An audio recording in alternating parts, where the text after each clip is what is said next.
Wow, that is one of the most annoying startup screens I've ever seen. Anyway, bits and bytes. Wait, that's not right. It's Blocky Bots. Why is this startup screen showing a different name for the game? So, Blocky Bots, I guess. It's an endless jumper. Every time you play a level, the screen changes. So it's always new. It's as simple as press the A button to jump. However, this is an endless jumper whose main draw isn't to get as high as you can, it's to collect the boxes along the way. These boxes contain different amount of points in them. If you collect 100 of them, you can unlock one of the many characters that they have available. Graphically, it looked okay. There were 4 different levels that you could choose from. Well, technically there's 5. There's 3 different changes that you could do locked behind a cheat code that you could do on the title screen. One of the codes that let you change the look to an old-fashioned TV was press up and left. Or you could turn the screen black and white if you press right and up. But for a real change of the level and the music, you're going to need to put the code in of up, up, down, down, left, right, and you'll be able to play a spooky purple world. As far as I could tell, you can't access any of these modes without the cheat codes. So that's the only reason I'm telling you now. I would say most people out there probably don't even know these codes exist, as the people who bought this game are probably not actively trying to get more information about this game. The only reason I found the cheat codes was that I was looking for the publishers because I had some questions for them. But as of this review, they have not gotten back to me yet.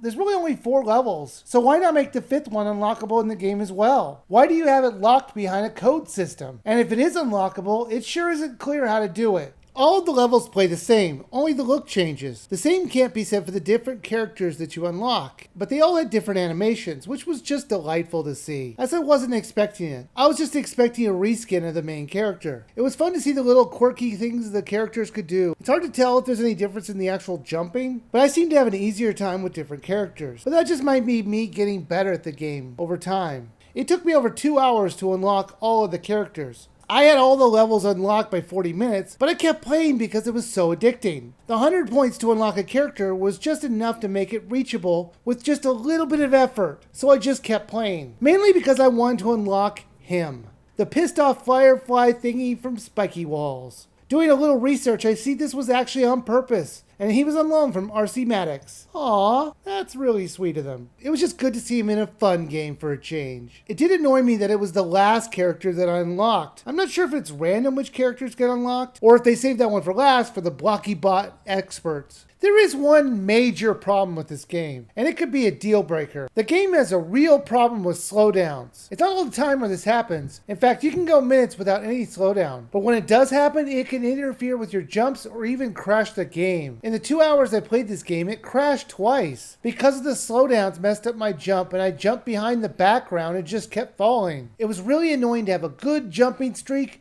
and have it slow to a crawl, and then all of a sudden go back to normal and I'll miss my jump because of it. I don't know why it's taxing the Wii U so much. You would think a simple game like this wouldn't stutter. Blocky Bots is fun. As crazy as this sounds, this endless jumper has enough gameplay to keep it compelling. I do like all the different levels you could play, and the music was fun to listen to. I just wish there was more levels, but the amount of characters that you could play definitely made up for that. The slowdowns and crashes were a big problem though, so this is a hard one. They're asking $2.99 for this. Problem is the game isn't stable, so until they fix that, I'd say wait till it goes on sale for like $2. Then it's worth a buy. Well, that's my review of Blocky Bots. Why don't you check out my last review of Tabletop Gallery, or my classic review of Spiky Walls. I thank you guys for watching, and please subscribe.